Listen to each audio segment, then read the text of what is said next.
Radio France Politique. Jean-François Aquili. Bonsoir Hervé Morin, président du Nouveau Centre, député de l'Eure et possible candidat à l'élection présidentielle et l'invité de Radio France Politique en direct sur France Inter, France Culture et le Move. Vous pouvez nous suivre tout en images comme vous le faites sur notre site politique.radiofrance.fr et poser d'ores et déjà vos questions sur les réseaux Facebook et Twitter. Bonsoir Hervé Morin et bienvenue. Bonsoir Jean-François Aquili. Nous allons évoquer avec vous la très forte poussée de la gauche au sénatorial, les affaires avec des proches de Nicolas Sarkozy au cœur de la tourmente, ainsi que votre destin politique personnel. Alors pour vous interroger, Hervé Morin, à mes côtés, Marie-Ève Malouine de France Info, Hubert Huertas de France Culture, Benoît Bouscarel du Move, et nous retrouverons en fin d'émission Franck Gervais en direct de France Bleu, Haute-Normandie. Avec Jean-François Aquili aussi de France Inter. Et tout de suite, le contexte, c'est avec vous, Marie-Ève Malouine. Hervé Morin, c'est bizarre, hein, vous avez une démarche de dilettante, les épaules qui chaloupent un peu, et la première fois que vous entrez au gouvernement, c'est au ministère des Armées où la raideur... De la Défense. De la Défense, mais où la raideur est un gage de compétence. Comme quoi il ne faut jamais se fier aux apparences, sous prétexte que vous vous êtes fait connaître sur la scène nationale aux côtés de François Bayrou à la présidentielle de 2002, pas si vieux. Vous êtes souvent classé chez les démocrates chrétiens plutôt au sein de la famille centriste, alors qu'en réalité, c'est Valéry Giscard d'Estaing qui vous a séduit et vous êtes donc plus en phase avec les libéraux, François Léotard notamment. Vous faites partie de son cabinet à la Défense entre 93 et 95 dans le gouvernement Balladur, une période dont on parle beaucoup. Vous étiez chargé des relations avec le Parlement. Vous avez donc plein de choses à nous expliquer sur comment on s'y prend pour vendre des armes, comment on s'y prend aussi pour construire une candidature à la présidentielle en très peu de temps. Alors ne vous relâchez pas trop, Hervé Morin. Mais vous savez, j'ai mené au sein du ministère de la Défense une réforme de l'État qui est exemplaire. Nous avons restructuré, réorganisé la carte territoriale militaire, fermé des régiments et des bases. Tout ça était estimé comme impossible. Je l'ai fait, il n'y a eu quasiment aucun mécontentement. Je l'ai fait avec une méthode radicalement nouvelle, sans qu'il y ait un moment des grèves dans le personnel civil de la Défense, sans qu'il y ait des jacqueries d'élus locaux, parce que j'ai engagé la concertation, la persuasion, la conviction, et j'ai fait en sorte que nous construisions un nouveau modèle d'armée qui soit considéré, s'il vous plaît, c'est pas vrai, archi faux, avec un modèle d'armée qui soit considéré comme nécessaire pour le pays et qui emporte la conviction des élus. J'ai fait beaucoup moins de bruit en fermant une base aérienne qu'en fermant un tribunal d'instance de 3 personnes pour rappeler d'autres réformes de l'État. Donc je voudrais dire que j'ai vécu durant ces 3 années l'exemple même de ce qu'on doit faire en termes de réorganisation de l'État et de réduction de la dépense publique. Voilà, c'est dit. Et c'est Hubert Huertas de France Culture qui vous pose la première question au sujet des sénatoriales. Bon, alors, c'est pas la première question à laquelle on avait pensé, mais vous m'avez tendu la perche. Donc, on va changer de première question. Vous avez l'air bien sûr de vous sur la manière dont a été reçue votre réforme. Est-ce que vous ne pensez pas que parmi les raisons de la poussée à gauche et du mauvais résultat de la majorité, il y a peut-être pour les élus locaux, la fermeture des casernes? Non, absolument pas. Il suffit de regarder les résultats département par département. Si les résultats ne sont pas bons au sénatorial ou mauvais, il y a différentes raisons. Il y a d'abord des raisons mécaniques. La gauche gagne toutes les élections locales depuis des années. Il est donc logique que les grands électeurs issus des départements, des régions et des communes soient plus à gauche. Il semble que ce soit un peu plus que mécanique. Attendez, laissez-moi finir. La deuxième raison, elle est liée à 2 réformes qui ont été absolument ratées, qui est la réforme territoriale et la réforme fiscale qui a été incompréhensible pour tous les élus locaux. Et puis il y a des raisons de fond. Le grand électeur dit vers droite au fond de sa campagne, il adresse aussi un message de citoyen. Et ce message de citoyen, c'est à la fois le sentiment que les résultats ne sont pas au bout du compte, et par ailleurs cette espèce de nausée sur le climat politique qui règne en France et qui entache beaucoup la vie de tous les élus, parce que ces 36 000 maires, ces 500 000 élus locaux qui à 95% sont honnêtes, font leur boulot avec conviction, avec passion, ils se retrouvent entachés par des affaires de mallette et on va y venir. Vous dites aussi rejet peut-être de l'étiquette UMP? Je crois très clairement que les grands électeurs ont décidé de sanctionner le parti du président, c'est-à-dire l'UMP. Et vous en avez des exemples à l'appel dans tous les départements. Quand vous voyez par exemple qu'en Seine-et-Marne, le président, le parti du président, et donc le président de la République à travers cette élection, quand vous voyez qu'en Seine-et-Marne, le département de Jean-François Copé, la gauche est devant l'UMP, c'est une première. Quand vous voyez à Paris qu'un candidat considéré comme anti-système est élu, je parle de Pierre Charon, oui. Vous pouvez trouver ça dans d'autres départements aussi. Je pense qu'on a voulu adresser très clairement un message de mécontentement. Si Gérard Larcher parle de tremblement de terre, de séisme politique, si le Sénat passe à gauche, c'est ce qui va se passer? Vous parleriez aussi de séisme? C'est évident que moi qui étais prof de droit constitutionnel à la fac, j'apprenais à mes élèves que le Sénat ne pouvait pas passer à gauche.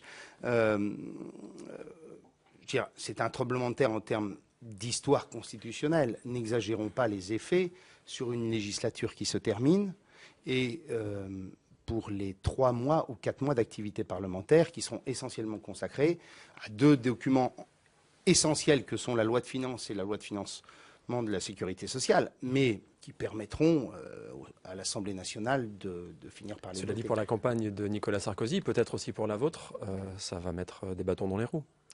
Oh, écoutez, là, c'est une relation directe entre le peuple et des candidats. Il n'y a pas de relation indirecte à travers des élus locaux. Quelles leçons en tirez-vous justement pour la suite et peut-être même d'ailleurs pour l'élection du président du Sénat? Nous verrons, puisque là, on est bord à bord en ce moment. Est-ce que c'est pour vous, centristes, union sacrée parce que le bateau majoritaire risque de couler, ou bien c'est au contraire affirmation des nuances, dont la vôtre? Et comment? Écoutez, moi, je souhaite très clairement que pour ce qui nous concerne, nous centristes, qui restons au même niveau, mon parti, le Nouveau Centre, gagne même 30 à 40% d'élus. Alors certes, partant d'assez bas, mais nous aurons 13 à 14 sénateurs au lieu de 9.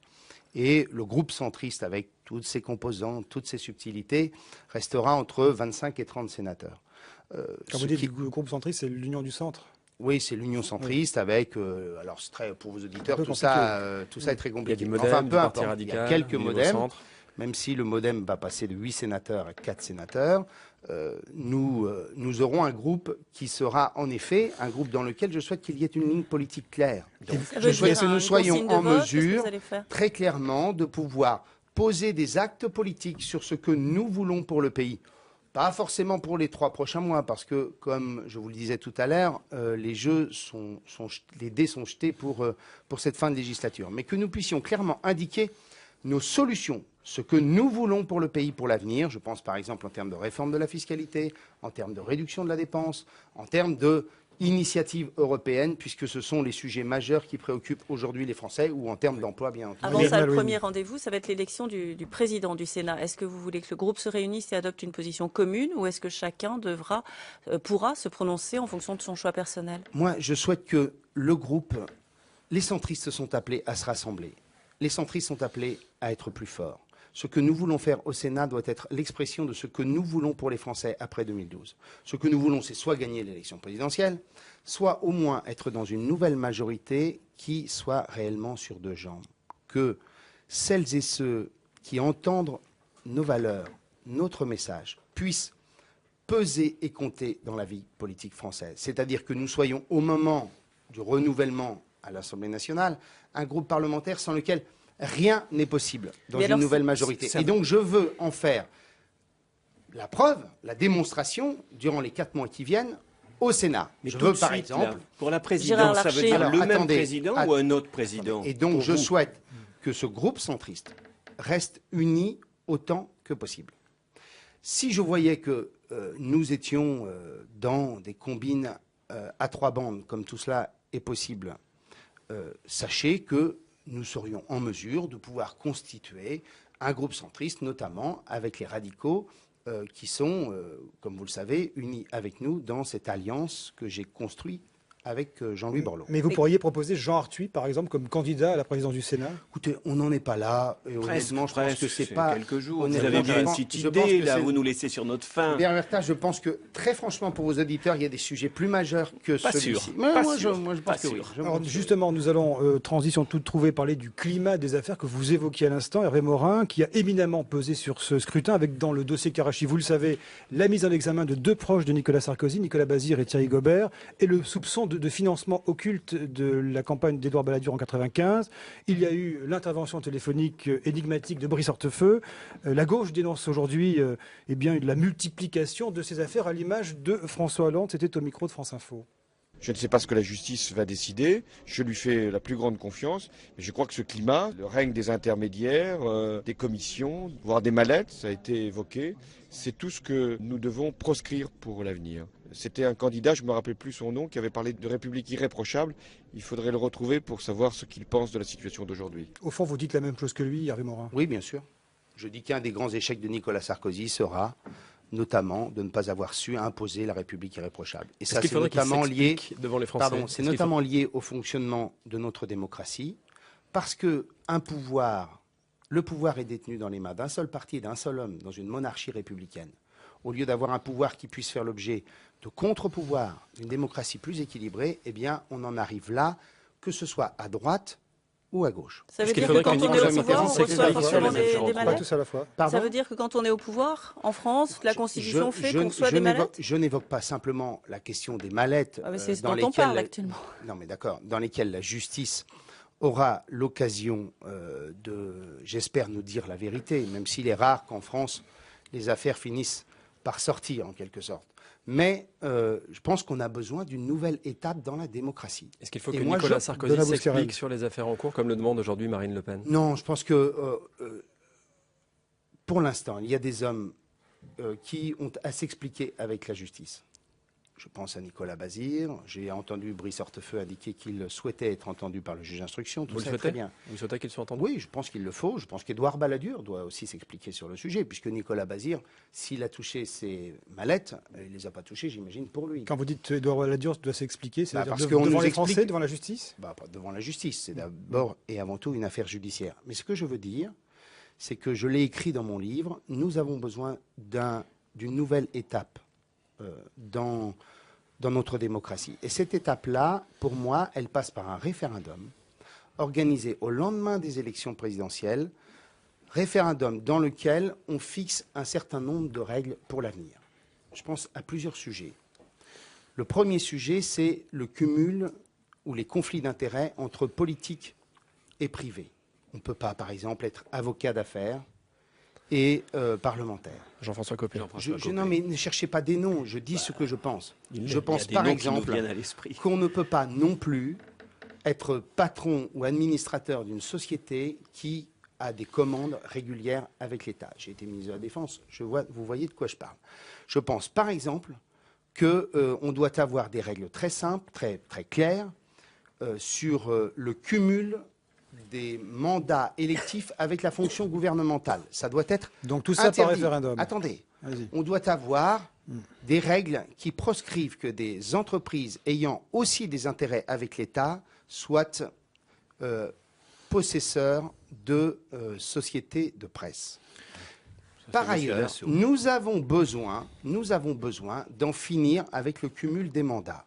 Et je pense que, comme toutes les démocraties, nous devons aller vers le mandat unique pour les parlementaires. Et c'est pourquoi, si on veut que ces règles-là s'imposent et que notre démocratie trouve un nouvel élan, eh bien, nous avons besoin de faire ça par référendum. Hervé Morin, quand vous voyez Nicolas Bazir, qui est un ami proche du président, un visiteur du soir de l'Élysée, Brice Hortefeux, qui est censé porter sa campagne présidentielle à venir, est-ce que vous dites, vous, que la personnalité du chef de l'État est aujourd'hui atteinte au travers de cette affaire? Écoutez, si vous êtes atteint dans votre intégrité à chaque fois qu'un de vos amis a des problèmes, très franchement... Je ne suis pas président de la République. Non, mais je vous le dis, donc laissez la justice faire son boulot. Si vous avez quand même participé à cette campagne, vous étiez au cabinet de François Léotard, qui soutenait Édouard Balladur. Donc, est-ce que quand vous lisez les journaux, vous dites « Ah ben, je suis moyennement étonné » ou vous tombez des nues? Parce qu'il y a quand même le problème du financement de la campagne d'Édouard Balladur, des millions qui sont arrivés en banque et qui n'ont pas été justifiés. Marie Malouine, il y a un premier scandale dans cette affaire.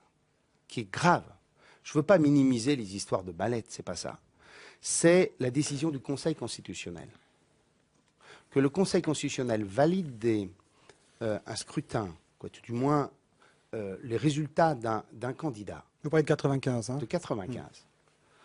Alors qu'il y a eu 10 millions de francs versés en espèces. Mais le problème, ce sont les 10 millions de francs, ce n'est pas forcément le Conseil constitutionnel. Attendez, le premier problème, c'est les 10 millions de francs. Je n'ai pas le droit de m'expliquer, mais... Si.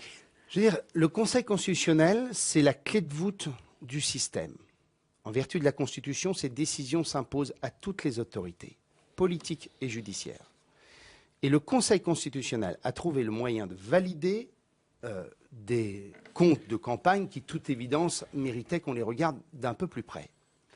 Et vous voyez bien qu'à travers ça, on ébranle la totalité du système. Quand on pense que la juridiction qui est au sommet elle-même a fait preuve de connivence, d'une espèce de dire on va laisser passer avec Roland Dumas à la tête du Conseil constitutionnel, ça veut dire quoi? Ça veut dire qu'il faut qu'on change le mode de nomination des membres du Conseil constitutionnel, d'autant plus qu'aujourd'hui, ce même Conseil constitutionnel est chargé de ce qu'on appelle les questions préalables de constitutionnalité. Et donc on a des membres au sein de ce Conseil constitutionnel qui seront appelés à juger de lois qui, peut-être, ont été portées par leur gouvernement. Donc au moins, voilà un sujet qui méritera d'être abordé pour l'avenir.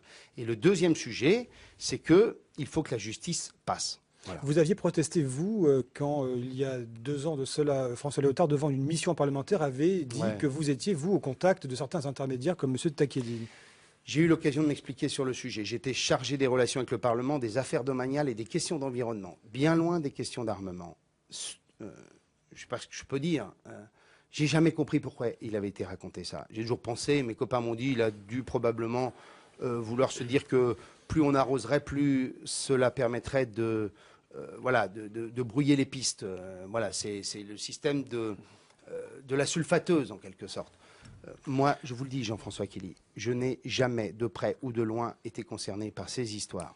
C'est tout. Et je demande à François Léotard de donner des éléments qui permettrait à la justice de me demander des comptes.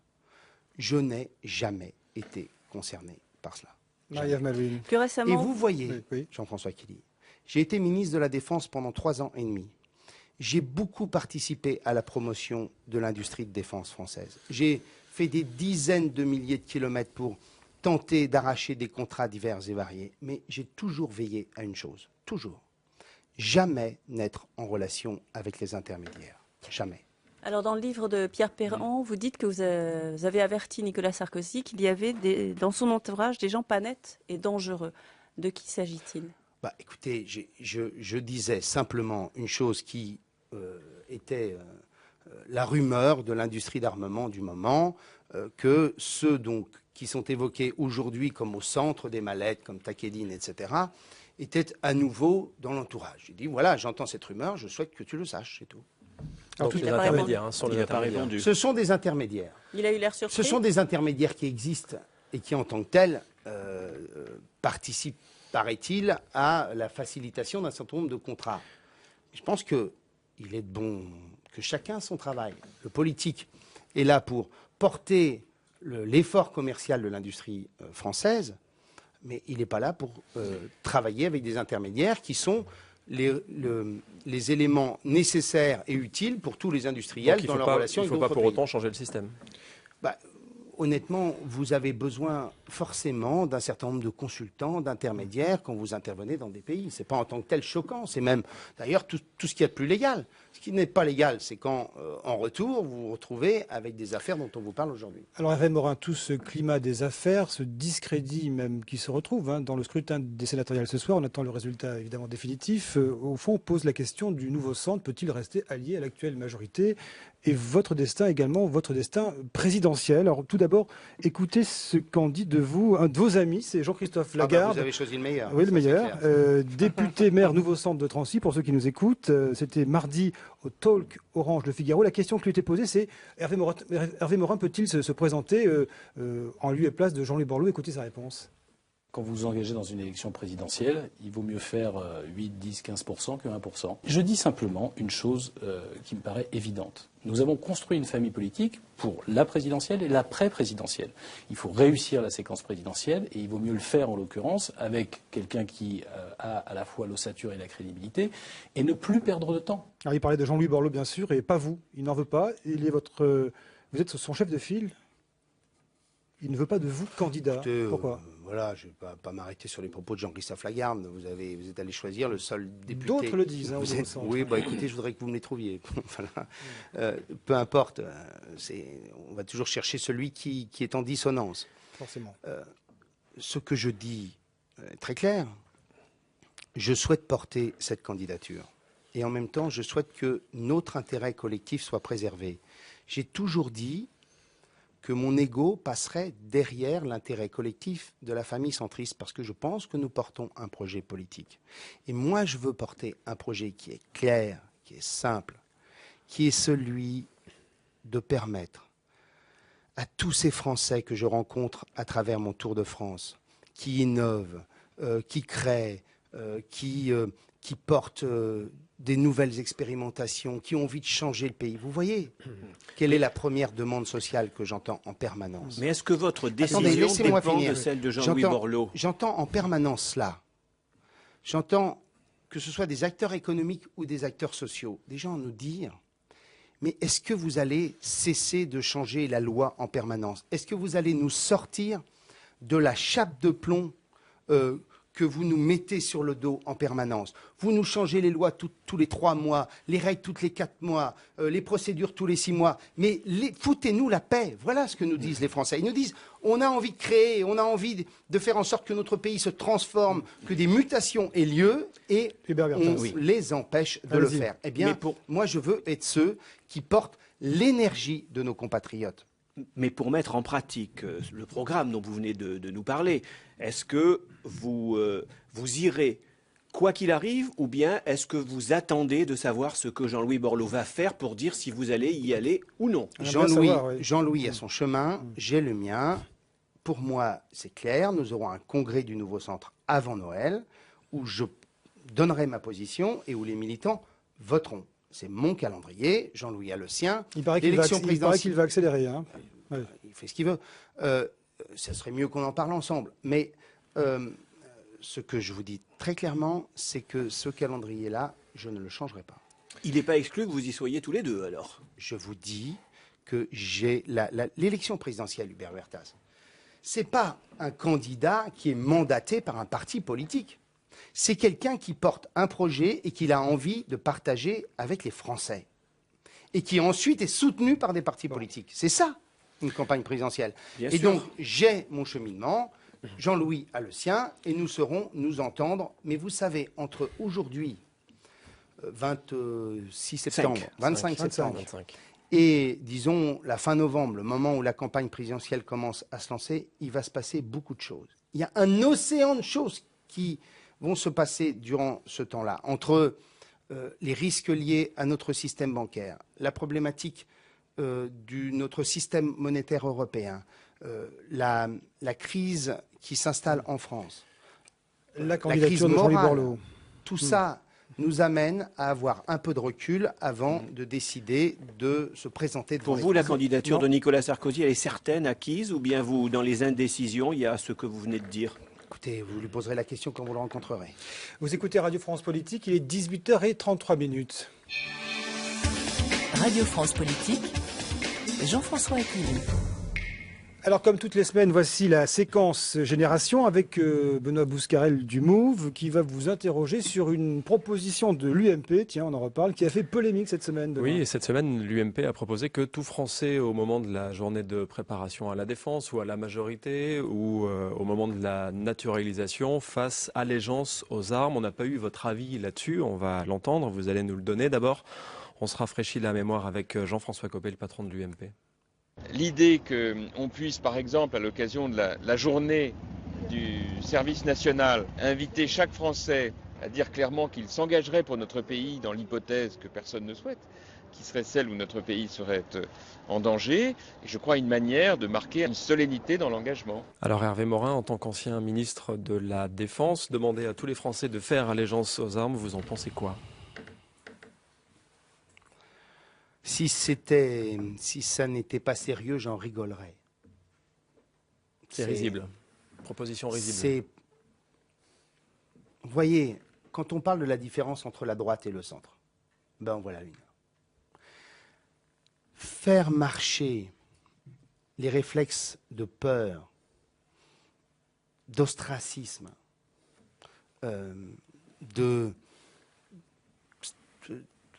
voilà, c'est comme s'il y avait une partie des Français qui étaient des traîtres en puissance.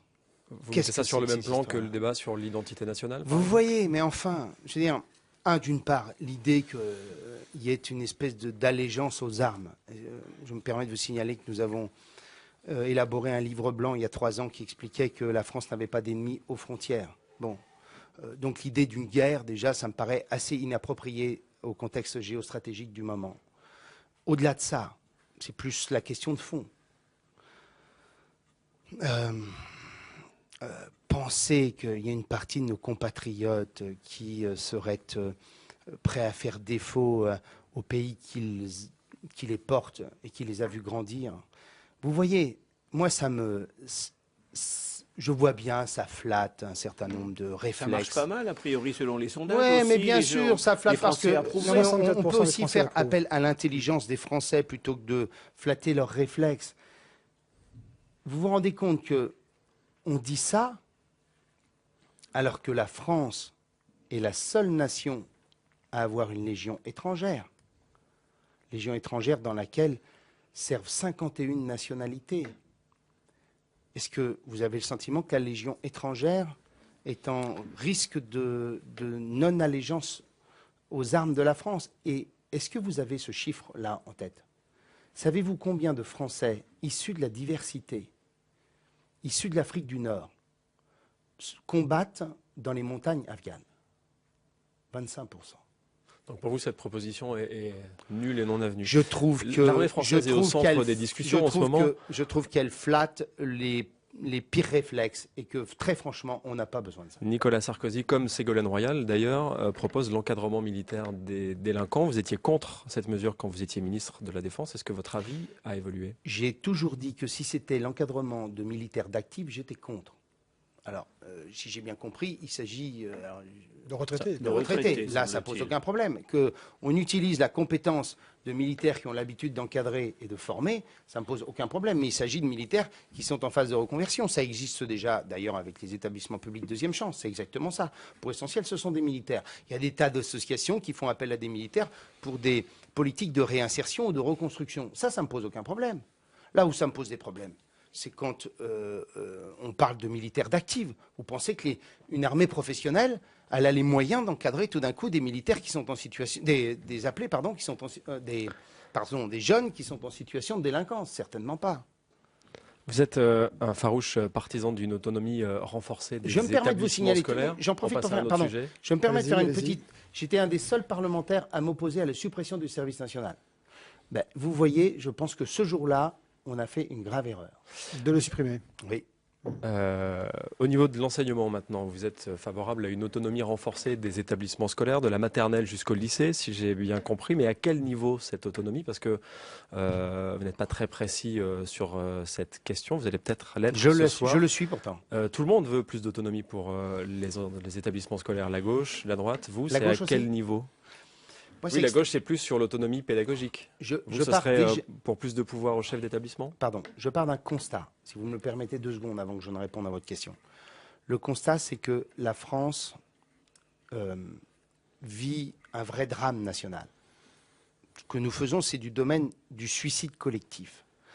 20% aujourd'hui des jeunes sont en situation d'illettrisme à la sortie de la CM2. 20% de jeunes dont on inscrit le destin, l'exclusion, la précarité. C'est un constat que tout le monde fait, hein. On est d'accord sur le constat. Mais il faut le dire. Les moyens par élève ont doublé entre 1980 et 2010. C'est donc la preuve que ça n'est pas seulement une question de moyens. Et moi, je veux un nouveau contrat entre l'école et la nation, qui en fait non pas la priorité des critiques, mais la priorité des politiques. Et cette priorité des politiques, elle part,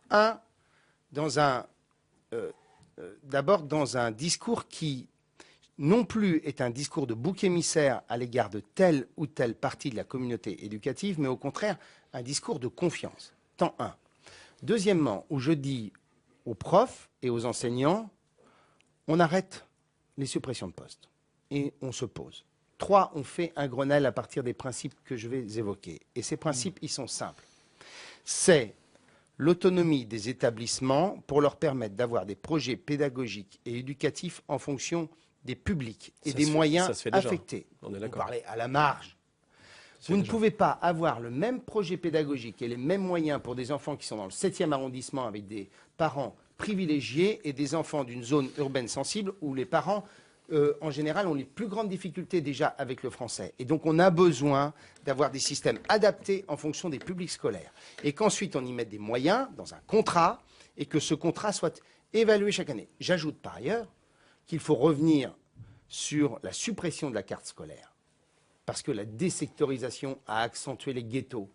Et deuxièmement, il faut enfin revoir l'année scolaire pour que la période des vacances d'été soit plus courte, comme on fait dans les autres pays européens, afin d'alléger la journée scolaire des enfants. Juste très rapidement sur l'autonomie, vous voulez aussi que les chefs d'établissement puissent recruter directement? Je veux, comme dans les collectivités locales, que les chefs d'établissement, ou comme dans les universités, les chefs d'établissement puissent en effet recruter les enseignants en fonction des publics, parce qu'on ne peut pas...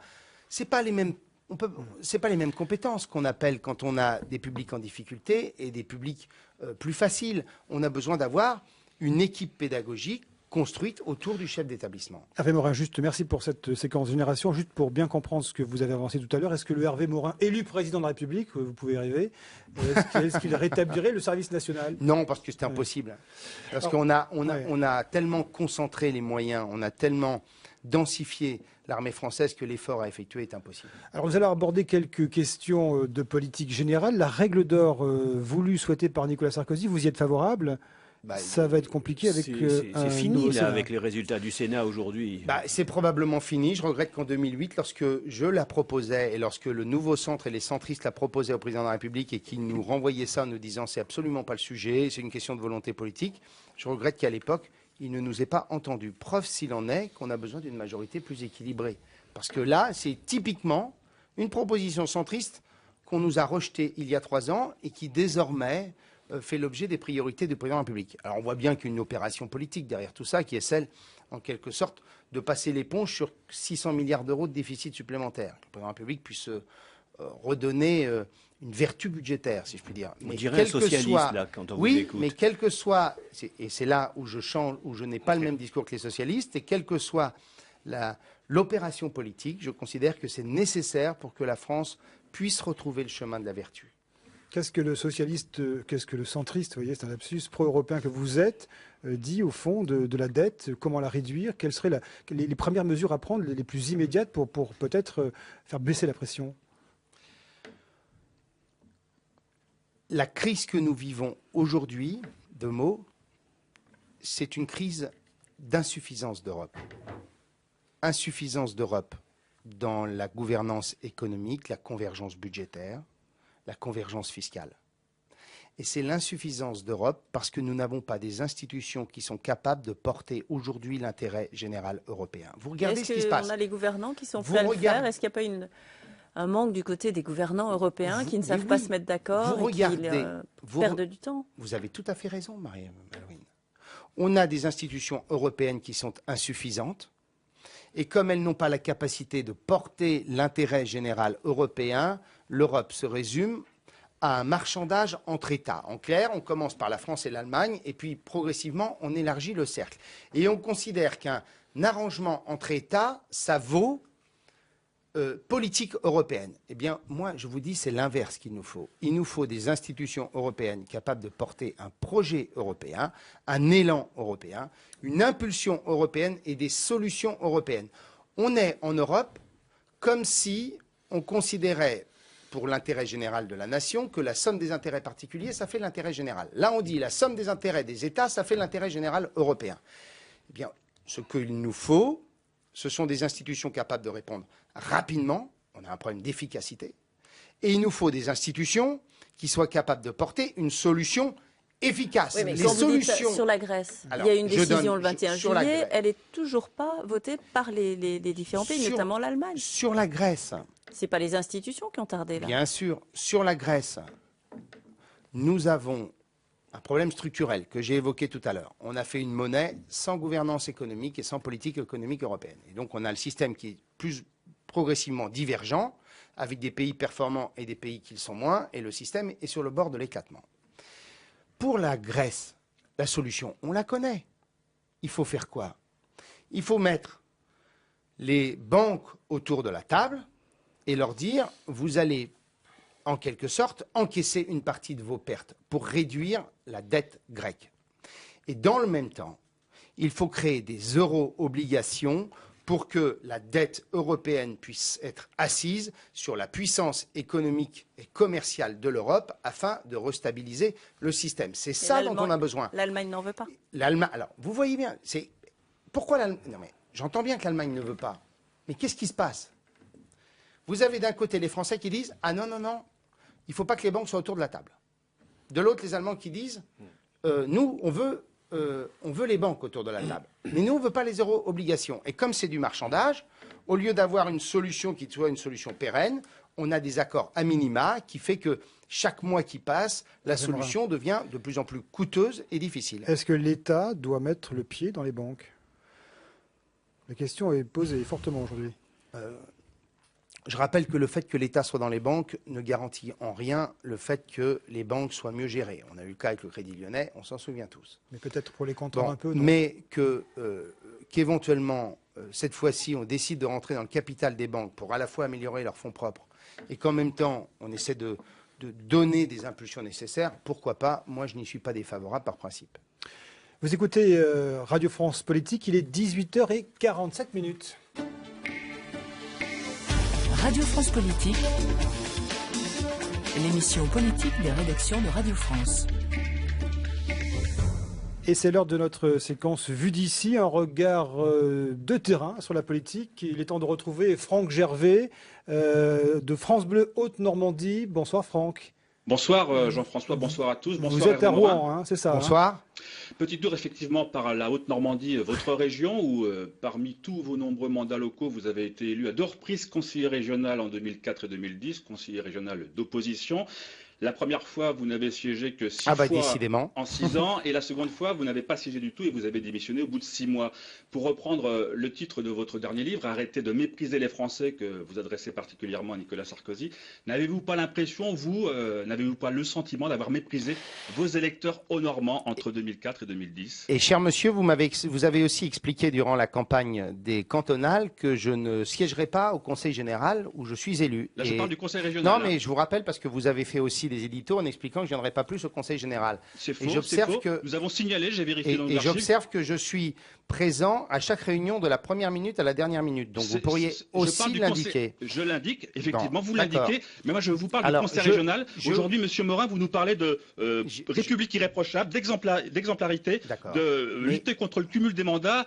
Et est-ce que vous ne regrettez pas cette période au Conseil régional pendant 6 ans où vous avez été très peu présent? J'ai expliqué à l'époque pourquoi je n'ai pas siégé au Conseil régional, parce que le Conseil régional, cher monsieur, est une institution qui, au lieu de débattre des dossiers régionaux, fait de la politique nationale.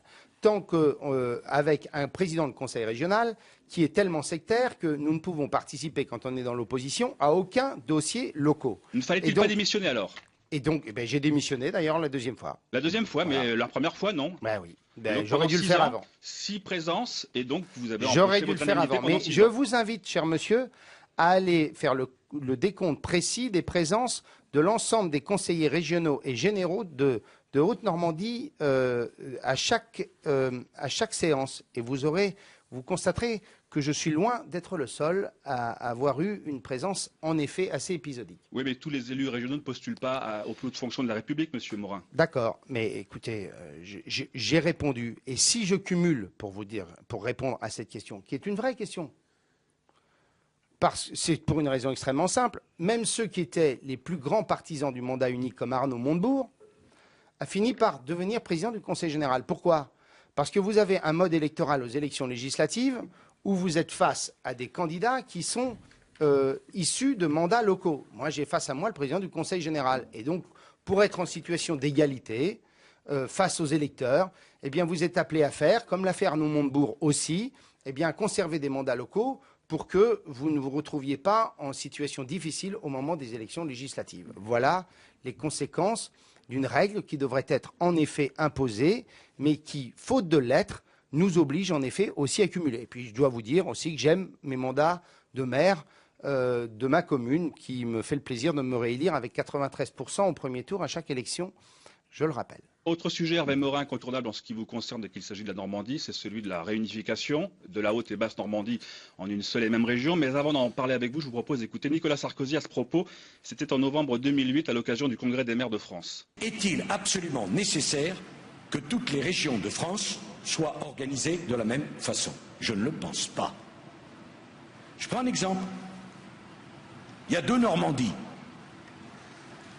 On les aime, mais en faut-il 2? Est-ce qu'on ne peut pas laisser un mouvement de rapprochement de régions se faire sur la base du volontariat, du débat entre eux, parce qu'ils penseraient qu'ensemble ils sont plus forts que seuls? La réunification de la Normandie, Hervé Morin, vous en parlez donc depuis plus de 10 ans, un peu comme de la solution miracle à tous les problèmes des 2 régions normandes. Nicolas Sarkozy en parlait en 2008. Mais aujourd'hui, il n'y a toujours pas de réunification. Est-ce que finalement, la réunification, c'est une fausse bonne idée, Hervé Morin? C'est une fausse bonne idée pour les socialistes qui n'en veulent pas, c'est tout. Je constate que tous les sondages démontrent qu'à 70%, les Normands souhaitent que notre région, qui a été divisée et séparée en 1954, redevienne une seule et unique région. Nous ferions de la Normandie la 5e région française. Nous aurions la capacité de pouvoir porter des grands projets d'investissement. Nous aurions la capacité d'avoir beaucoup plus d'influence. Moi, j'observe une seule chose, c'est qu'avec la Corse, la Normandie va être la seule région en 2020 à ne pas être reliée au réseau de train à grande vitesse. Mais il y a un projet de ligne LGV, il y a les projets de PR, les projets d'éoliennes offshore. La ligne LGV, je me permets de vous signaler qu'elle n'est pas portée par les élus régionaux, elle est une volonté de l'État. Donc on voit très bien... Mais elle sera accompagnée par les collectivités, forcément. Oui, j'ai bien dit qu'elle soit accompagnée par les collectivités comme tous les projets d'investissement, mais j'observe que la Normandie n'a ni le rayonnement, ni l'influence, ni la puissance financière aujourd'hui pour porter de grands projets qu'elle pourrait décider par elle-même et non pas en attendant d'éventuelles décisions de l'État. Très court maintenant, Hervé Morin. Dernière question, Franck. Oui, Hervé Morin, président de la République, la Normandie sera réunifiée de gré ou de force? La Normandie serait réunifiée par une décision simple qui serait les Normands appelés à se prononcer démocratiquement, comme la loi le permet, par le biais d'une consultation des Normands des 5 départements. Merci à vous, Franck Gervais, en direct des studios à Rouen de France Bleu, Haute-Normandie. Merci Franck. Bonsoir. Je rappelle au passage que la Corse dispose d'un train à petite vitesse très sympathique qui nous permet d'admirer le paysage. Il est temps de... C'est pour ça que pour tout vous dire, c'était un petit clin d'œil aux Corses que vous êtes. Il est temps de nous consacrer désormais, pour finir cette émission, à notre séquence très attendue, celle des questions réseaux sociaux. À vous, Marie-Ève. Avec une rubrique qu'on pourrait conserver, la question à laquelle vous n'avez pas répondu, serez-vous candidat contre Jean-Louis Borloo? Décidément, j'ai dit que nous trouverions les voies et moyens pour nous entendre. Jean-Louis Borloo ne sera pas candidat contre Hervé Morin et Hervé Morin ne sera pas candidat contre Jean-Louis Borloo. Voilà. On l'avait dit tout à l'heure. Autre question, qu'est-ce qui vous différencie de Nicolas Sarkozy? C'est comme si vous n'aviez rien à redire, j'imagine, à ce qu'il fait. Vous n'êtes pas assez critique. J'ai évoqué un certain nombre de sujets sur lesquels, il me semble, nous donnons des solutions. Quand j'évoque notre projet pour l'école, quand j'évoque l'idée de cette démocratie, de ce nouvel élan démocratique avec ce référendum, quand j'évoque la question de la confiance dans les Français, dans les corps intermédiaires, pour transformer le pays et le voir se moderniser, me semble-t-il, on est loin de l'homme providentiel qu'on veut nous servir tous les matins.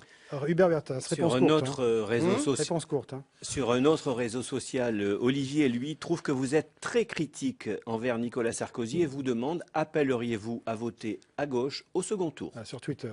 Sur Twitter, je ne voulais pas le dire. J'ai toujours expliqué que la difficulté pour les centristes que nous sommes, c'est la situation du paysage politique français. En clair, nous avons un PS qui est constamment tiré par la gauche parce qu'il y a une extrême gauche qui représente 15%. Et donc, nous avons un PS qui ne fait jamais le saut global, le saut vers la social-démocratie comme l'ont fait tous les pays, tous les socialistes des pays européens. Et donc, les centristes sont naturellement appelés à voter à droite au second tour parce que notre corps de valeurs nous amène à construire une majorité avec la droite et en aucun cas à construire une majorité avec Jean-Luc Mélenchon ou Marie-Georges Buffet. C'est pas ce que dit François Bayrou. Pardon ? C'est pas ce que dit François Bayrou. François Bayrou, lui, évoque cette idée-là. Très bien. Moi, il paraît que vous reparlez, en fait. Non, il m'a envoyé son livre, je lui ai envoyé le mien. Très bien. Avec une dédicace ? Oui. Question sur Twitter. Avec une base populaire restreinte, qu'est-ce qui vous pousse à vous présenter, sinon une course à l'ego? Vous savez, moi, j'ai cette chance-là, c'est que j'ai fait 2 campagnes, comme le disait Jean-François Killy, avec François Bayrou.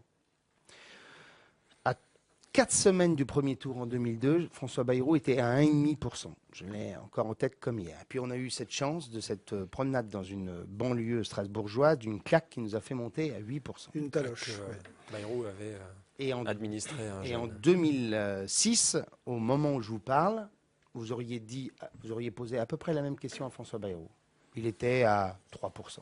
Donc, non.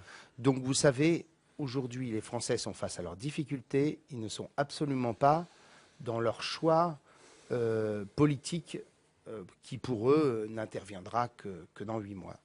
Et puis, une question pratique, concrète. Le ministre de la Santé veut que les mutuelles paient les dépassements d'honoraires des médecins. Les mutuelles s'y refusent. Il y a un bras de fer entre eux. Qu'en dit le possible candidat Morin? Je veux simplement dire à votre interlocuteur que j'ai voté contre la loi de finances rectificative il y a 15 jours, qui notamment décidait de taxer un peu plus les mutuelles.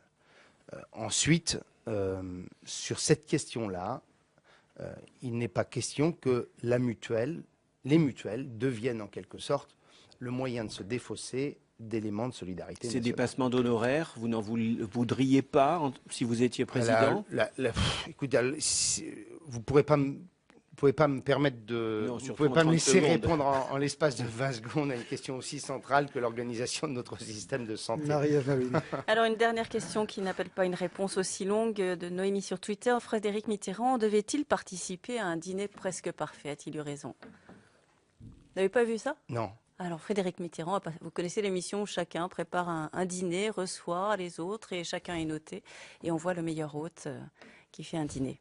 Vous qui aimez bien cuisiner, vous n'avez pas regardé ça? Non, j'ai pas regardé ça, je suis désolé. Et la télé-réalité autour de la cuisine, ça fait partie de cette prochaine campagne? Écoutez, je ne vais pas lui reprocher d'avoir participé à un dîner presque parfait, si je comprends bien. Alors que moi-même, j'ai eu l'occasion de me prêter à la présentation de recettes de cuisine m'appartenant chez un de vos confrères.